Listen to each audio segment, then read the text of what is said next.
오늘 창세기 강의 49번째 시간입니다. 제목을 방패와 상급이신 하나님이라고 지었는데, 요즘은 이런 말 들어봤죠. 자기 피할 시대라는 말 들으셨죠? 이게 언제부터 유행했던 말일까요? 80년, 90년대. 한 20년 됐어요. 밀레니엄 시대가 되면서부터 자기 피할 시대라는 어떤 말들이 처음에 생겨나기 시작하면서 막 유행하게 된 거는 이제 한 2010년쯤, 2010년 전에 한 7, 8년쯤에부터 막 유행하기 시작했던 말입니다. 이 밀레니엄 시대가 되면서 가장 변화되었다고 생각하는 것 중에 하나가 바로 이 자기 PR이라는 말인데, 이전까지 세대들의 미덕은 뭐였냐면요, 겸손이었어요. 그렇죠? 겸손함 때문에 은근히 남이 자신을 알아주기를 바라면서 소갈이하는 사람들이 많이 있었죠. 은근히 알아봐줬으면 좋겠는데 안 알아봐주면, 그렇죠? 끙끙 앓면서 만약 스스로의 장점과 능력을 어필하게 되면요, 사람들은 그를 어떻게 얘기할까요? 뭐 교만하다거나 혹은 또 잘난 척한다 라고 하면 손가락질을 하기 때문입니다. 하지만 이 밀레니엄 시대가 도래하고 나서 이러한 고정관념들이 바뀌기 시작했습니다. 젊은 층에서부터 자기의 개성을 자유롭게 드러내기 시작합니다. 자기의 개성과 자기의 어떤 모습들을 드러내는 것에 주저함이 없게 되죠. 이런 사람들은 자기를 남에게 보이는 것을 아주 자랑스러워하고 전혀 주저하지 않게 되었습니다. 특히 이제 인터넷이나 또한 스마트폰과 같은 것들이 보급되면서 사람들은 자신들을 타인에게 나타내고 표현하는 것을 넘어서서 그것으로 이제는 뭐까지 해요? 돈까지 버는 세상이 되었습니다. 남에게 나를 보여주는 것이 이제 돈이 되는 시대가 됐어. 그렇죠? 대단한 시대죠. 때문에 요즘 같은 시대에 자기 PR을 하지 않는 것은 오히려 어리석은 사람으로 비춰지고 있습니다. 옛날 같았으면 어떻게 했을까요? 겸손하다, 참 어떤 우직하다 이러면서 칭찬을 받았을 텐데, 요즘 세상에 그런 사람들은 바보 같다라고 이제 어리석다라고 사람들이 평가를 합니다. 그런데 사실 이 자기 PR을 가장 먼저 하시고 가장 잘하시는 분이 있어요. 누굴까요? 하나님. 예, 맞아요. 이 자기 PR을 가장 먼저 하시는 분이 바로 하나님이십니다. 하나님은 항상 그분의 백성들에게 나타나시면서 자신이 누구인지를 PR하심을 통해서 하나님을 만나니까 자신이 지금 누구를 만나고 있으며 그분이 어떤 일을 하실 수 있고 어떤 능력을 가지고 있고 또 어떤 성품과 마음으로 자기에게 오셨는지를 항상 알리셨어요. 때문에 구약에서 하나님을 처음 만났던 사람들은요, 그분의 자기소개를 통해서 이분은 이런 분이시구나 하고 쉽게 적응을 할 수 있었던 것이죠.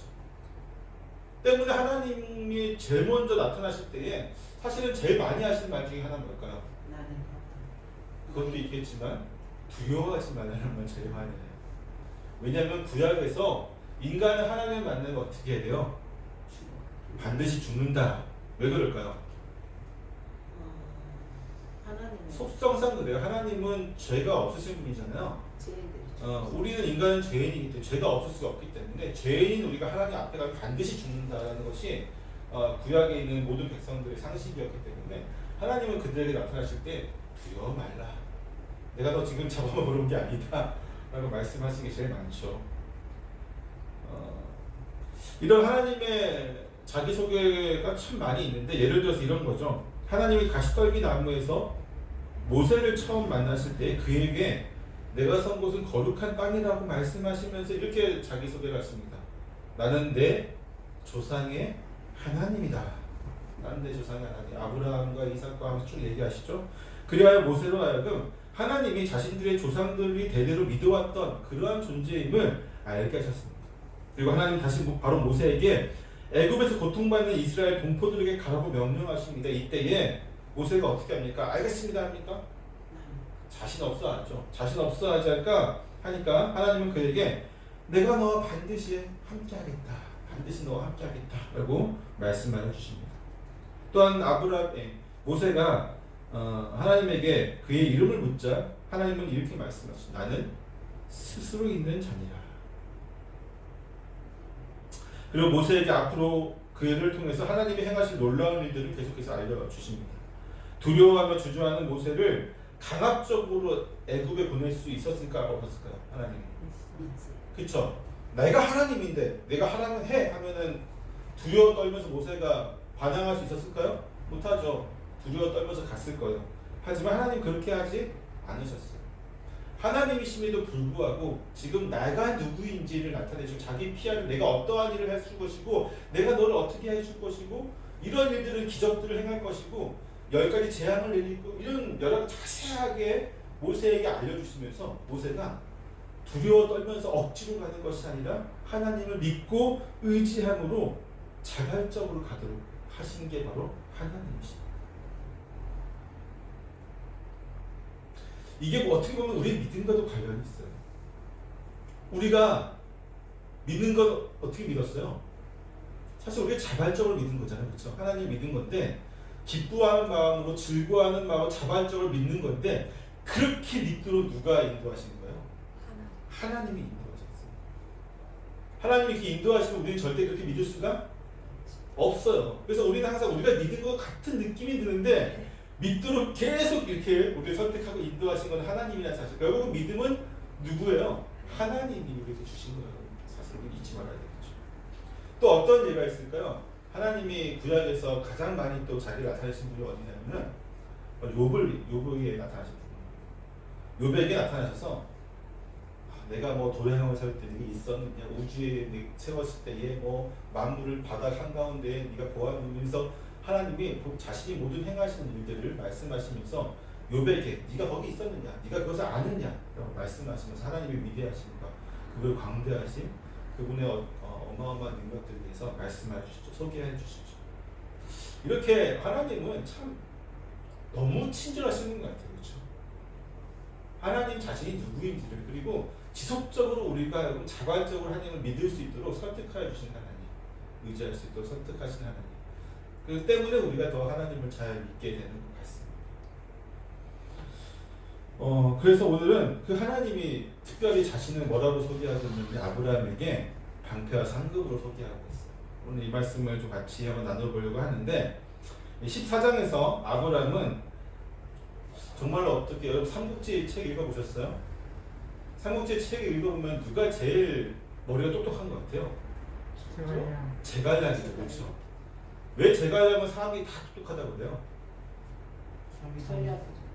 제갈량이 있었던 촌나라는 항상 이 삼국 중에서 가장 약한 나라였습니다. 초계 군대의 10배를 가지고 있는 군대가 조조의 나라였어요. 조조가 다스리는 나라가 거의 10배 정도의 군사력을 가지고 있었고 10배 이상이었던 것 같아요. 오나라보다도 작았죠. 훨씬. 그래서 항상 보면요, 그 출사표를 던지거든요. 그 10번의 출사표를 던지나요? 제갈량이 유비에게 내가 지금 이제 쳐들어가서 저 나라를 이제 침략하고 뭐 백성들 구하겠다 이런 장문의 출사표를 이렇게 올립니다. 그걸 이제 남아 전쟁할 때마다 출사표를 올리는데 항상 제갈량이 올라갈 때는 장엄에 출사표도 던지고든 뭐 어떤 예식도 치르고 하면서 그럴 수밖에 없는 게 모든 나라의 군대를 다 끌고 올라가요. 나라에 있는 군대는 다 끌고 그래서 제갈량이 지면 어떻게 되는 거예요? 나라가 망하는 거예요. 그래서 제갈량은 그래서 자기가 나라의 100% 힘을 다 끌고 올라갈 때 조조의 나라는 어떻게 합니까? 위나라는 어떻게 합니까? 그냥 장군 한 명 보내는 거예요. 졌어? 그럼 네가 가. 또 졌어? 그럼 네가 가. 엄청 많이 있으니까 2번, 3번, 4번을 줘도 괜찮은 거예요. 그러다가 한 번 막히면 어떻게 돼요? 제갈량이 병력을 소비하면 나라가 망하니까 막히면 그냥 돌아오는 거예요. 그렇게 돌아왔다가 또 계속 이기다가 한 번 막히면 또 돌아오고 이게 계속 이제 반복이 되는 거죠. 그러니까 삼국지에서 제갈량이 위대한 거는요, 적은 병력으로 상대방의 몇 배 되는 군사를 항상 이겼던 어마어마한 지력을 보였는데 창세기 14장에서 아브라함은요 이런 제갈량을 우습게 여길 정도로 어마어마한 군대를 물리칩니다. 물론 자세하게 성경에서 언급하진 않아요. 모세가 잘 알고 있지 못하는 것 같은데 결과만 알고 있었던 것 같은 모세는 어마어마한 동방 그돌라오멜과 그렇죠? 그들의 동맹국 이 4개국의 군사들을 한 번도 짓지 않은 무패의 군대를 무찌릅니다. 상상을 초월하는 엄청난 전쟁을 승리로 이끌게 되었던 것입니다. 그는 가나안의 모든 나라가 힘을 모아도 당해낼 수 없었던 강대한 이 병사들을 겨우 자신의 가병들 318명과 자신의 주변에 있는 동맥 부족들의 힘만으로 승리를 가지게 된 것이죠. 물론 아브라함이 이 전쟁의 승리가 자신의 능력에 의한 것이 아님을 절대적으로 알고 있었습니다. 그렇게 겁이 많고 목숨을 중히 여기는 그가 무모한 전쟁을 수행할 수 있었던 것은요, 전적으로 애굽에서 자신을 보호해 주셨던 하나님에 대한 믿음이 있었기 때문입니다. 또한 이것은 하나님의 제사장인 멜기세덱이 아브라함을 영접하면서 그를 축복하는 과정에서 충분히 드러나고 있죠. 너희를 보호하신, 너희를 지켜주신 그분께 찬양하라. 애굽에서의 경험과 이 동방 사국과의 전쟁은요, 이제 아브라함에게 하나님에 대한 확실한 믿음을 주었습니다. 또한 그는 그 하나님이 어떠한 분이신지에 대해서도 분명하게 깨닫게 되었습니다. 그분은 자신에게 복을 주시며 자신을 지켜주시고 보호해 주시는 분이라는 사실을 이제는 체험적으로 믿게 된 것이죠. 체험적으로 믿게 된 것입니다. 이러한 상황에서 하나님은요, 아브라함에게 다시 나타나시면서 그와 언약을 세우기 위해서 먼저 자기를 소개하십니다. 오늘 1절 말씀을 소개하시는 분이죠. 아브라함이 경험했던 바로 그 하나님으로서 자신을 지금 방패와 상급으로 소개하고 계신 것이죠. 아브라함은 이제 하나님이 자기 소개를 통해 그분이 자신을 지켜주실 때에 막연한 믿음이 아닌 강력한 방패가 자신을 보호하고 있음을 상상하게 됩니다. 또한 하나님을 믿는 것이 얼마나 큰 상급인지를 삶 가운데서 은혜를 경험하는 매 순간마다 깨닫게 된 것입니다. 마치 욥이 하나님께 내가 주께 대하여 귀로 듣기만 하였사오나 이전 눈으로 주를 배움나이다라고 고백하는 것과 같이 이제 아브라함은요, 하나님을 바라볼 때마다 그 믿음이 방패와 상급이라는 실체로 보는 믿음을 가지게 된 것입니다. 그리고 하나님은 믿음의 조상으로서 나아가야 할 아브라함이 방패와 상급을 생각하며 그 실체를 보는 믿음으로 그 모든 길을 승리하며 나아갈 수 있도록 인도하시는 것이죠. 구약 성경은 하나님을 자주 방패로 표현합니다. 하지만 대부분은 어떤 것이냐면 신앙 고백으로서의 하나님을 방패로 표현한 것입니다. 하나님 직접 자신을 방패로 내가 너의 방패다라고 소개하시는 부분은요, 사실상 본문이 거의 무일합니다. 하나님이 본인 스스로가 내가 너의 방패다라고 표현하는 부분은요, 본문이 거의 무일해요. 심지어 하나님을 자신의 방패로 고백하는 대부분의 것은 또 누가 하냐면요, 다윗이 대부분 해요. 다윗이. 왜 그럴까요? 싸움을 많이 했어. 다윗의 삶을 보면 이해가 될 게 있죠. 다윗은요, 이스라엘의 두 번째 왕으로서 이스라엘 전성기를 만든 왕이지만 그가 왕이 되는 과정에서 그는 정말 수없이 많은 생명의 위협을 견뎌내야만 했습니다. 심지어 왕이 된 이후에도 그는 쿠데타를 경험하면서 또 쫓겨나갔죠. 심지어 그 쿠데타 중에 한 번 누가 일으켰어요? 사랑하는 아들 압살롬이 반란을 일으켜서 왕궁에서 도망쳐야만 했습니다. 사울 왕의 칼이 그의 목숨을 취하기 위해 매 순간마다 다가올 때에 그는 하나님의 도우심으로 생명을 보존할 수 있었어요. 아까 우리가 읽었던 창세기 시편 18편의 내용도 그거예요. 사울의 칼 앞에서 그가 목숨을 건지면서 하나님께 고백하는 겁니다. 주는 나의 방패시오. 그 하나님을 찬양하며 믿음의 고백을 하는 것이죠. 우리에게 그렇다면 하나님은 어떤 분이십니까? 복을 주시는 분이십니까? 능력의 하나님이십니까? 우리의 하나님 역시도 다윗과 아브라함의 하나님이시며 우리의 방패가 되시는 분이십니다.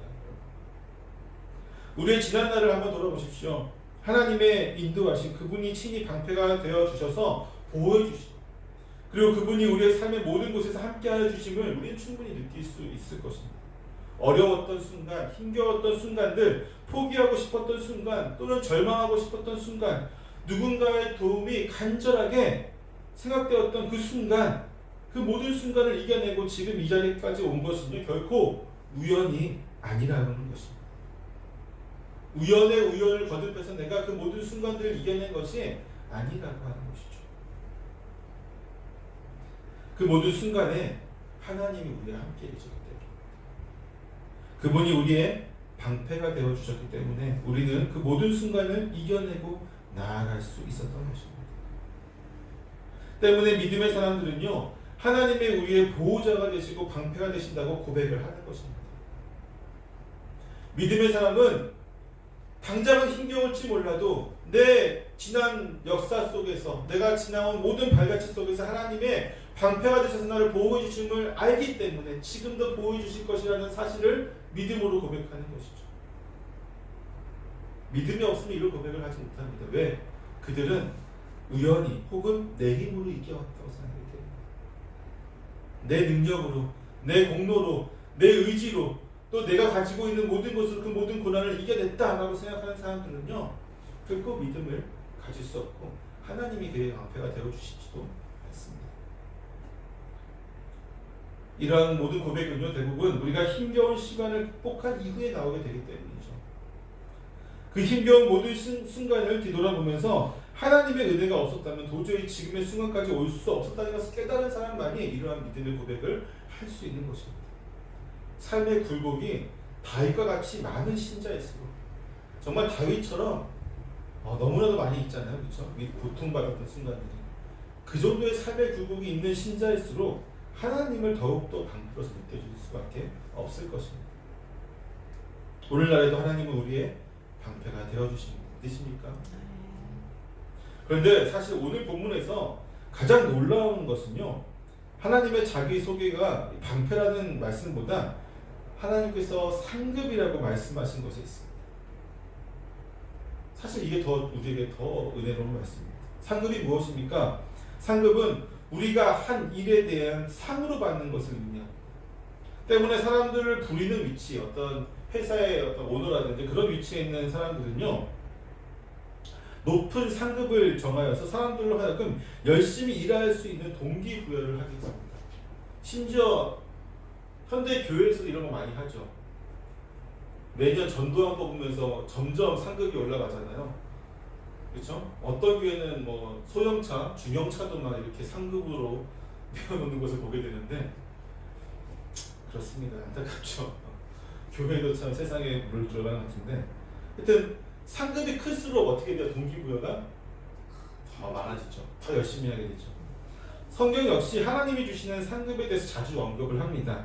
구약에서는요, 하나님의 명령에 순종하는 자들에게 무엇을 약속하셨을까? 하나님이 대부분 이제 땅과 자손에 대한 상급을 주로 약속을 하십니다. 신약에서는 주로 뭘 약속하실까요? 상급으로. 신약에서는 주로 이제 내세 받을 상급에 대해서 설명을 해주십니다. 보통 이제 면류관으로 설명이 많이 되어지죠. 생명의 면류관, 의의 면류관, 뭐 기타 등등 그런 면류관들이 이제 상급으로 표현이 되어집니다. 그런데 본문에서 놀라운 것은요, 하나님이 아브라함에게 지금 지극히 큰 상급을 너에게 주겠다라고 약속하시는 것이 아니라 하나님 자신이 아브라함에게 받은 가장 큰 상급이라고 말씀하고 계시다는 것입니다. 이러한 본문의 말씀은요, 상급에 대한 우리의 모든 상식을 깨트리는 말씀입니다. 상식적인 말이라면요, 아브라함의 지극히 큰 상급을 주시는 분으로 자신을 표현해야 하지만 하나님은 자신이 지극히 큰 상급 그 자체라고 말씀하고 계시는 것이죠. 이 말씀에 두 가지 의미가 포함되어 있는데요. 하나는 우리가 상식적으로 생각하는 것처럼 하나님이 상급을 주시는 분으로서 아브라함이 받게 될 모든 상급의 주인이 바로 나다라고 표현하는 것도 이 안에 들어갈 것입니다. 때문에 창조주의자 하나님이신 그분이 주시는 상급은 세상의 모든 왕들과 비교할 수 없는 지극히 큰 상급이 되어지는 것입니다. 또한 아브라함은 이미 하나님으로부터 수많은 상급을 받고 있었으므로, 그렇죠? 그는 이미 지금 가지고 있는 모든 것이 하나님이 주신 상급이었잖아요. 상급의 주체이신 하나님에 대한 온전한 믿음 또한 소유하고 있었던 것을 보게 됩니다. 그런데 중요한 것은 이제 두 번째 의미예요. 바로 하나님이 상급 자체라고 말씀하시는 이 부분입니다.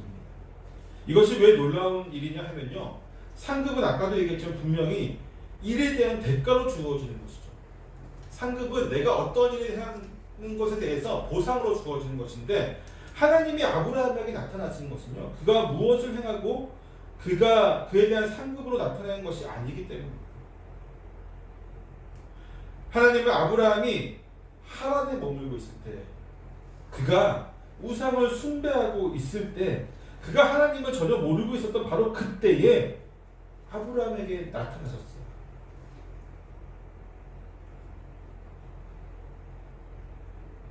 이것은 하나님이 자신을 아브라함이 지극히 큰 상급으로 주신 것은 결국 아브라함의 믿음 때문도 아니고요, 아브라함의 공로 때문도 아니었어요. 하나님은 아무런 조건 없이 아브라함을 선택하셨으며 그에게 자신을 나타내셨던 것입니다. 아브라함의 그 무엇과도 비교할 수 없는 지극히 큰 상급은 바로 하나님을 만나는 것이었습니다. 그로 인해 그의 삶이 완전히 바뀌게 되었고요, 그의 삶을 통해서 주변 모든 사람들이 그와 함께 복을 받게 되었습니다.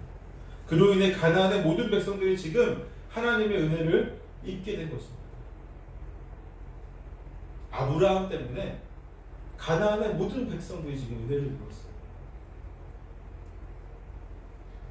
사실상 상급은, 하나님이 자신을 지극히 큰 상급이라고 나타냈던 이 말은 하나님이 지극히 큰 사랑이요 은혜인 것이죠.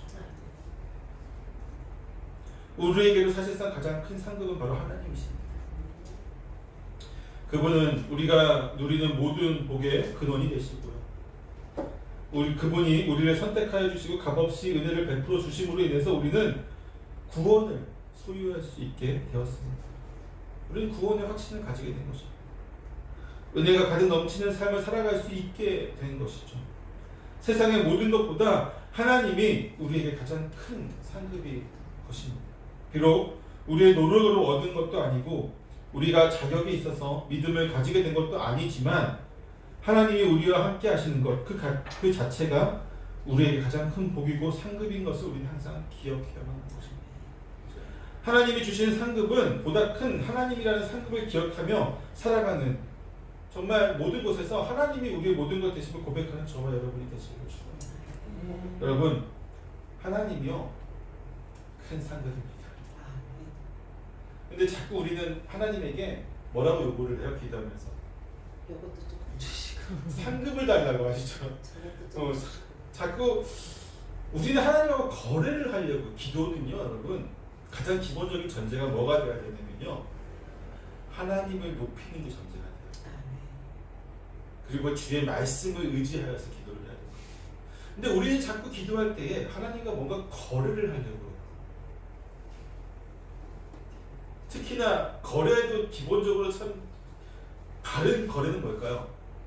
인간 대 인간으로 거래할 때는 내가 먼저 주고 상대방에게 요구하는 게 바른 거래잖아요. 인간, 심지어 이런 거래도 안 해요. 우리는 하나님이 먼저 주시면 내가 하겠습니다. 맞아 아니에요? 맞아 아니에요? 맞죠? 참 기도할 때에 우리의 모습을 잘 보세요. 하나님이 나에게 이것을 주시면 내가 이렇게 하나님께 봉사도 하고 이렇게 하나님 선교사들도 섬길 것이고요, 자꾸 거래를 하면서도 되게 파렴치한 거래를 해요. 하나님 먼저 나에게 주십니다. 근데 그렇지 않다. 하나님이 여러분에게 오신 그 큰 은혜 자체가 사실 비교할 수 없는 상급을 우리는 이미 받았어요. 비교할 수 없는 정말 우주보다 가장 큰 존재를 상급으로 받은 우리가 짜잘한 거 자꾸 달라고 하는 것은요, 너무 어불성설이지 않아요? 그렇죠? 사랑하는 성도 여러분, 하나님이 상급인 것을 믿으십니까? 네. 하나님보다 더 큰 상급이 없음을 믿으십니까? 네. 그렇다면 그 하나님이 여러분과 함께 있는 것을 믿으십니까? 네. 그렇다면 여러분, 이 세상에서 비교할 수 없는, 이 우주에서 비교할 수 없는 가장 귀한 것을 소유한 분이 바로 저와 여러분이십니다. 근데 자꾸 이 땅에 있는 그것보다 값어치 없는, 하나님보다 값어치 없는 것 때문에 자꾸 불행하다고 생각하지 마세요. 하나님보다 값어치 없는 그런 것, 여러 가지 것들 때문에 힘겹다고 이야기하지 마세요. 하나님이 여러분의 방패가 되어주시면 가장 지극히 큰 상급이 되어주실 것입니다. 기도하겠습니다.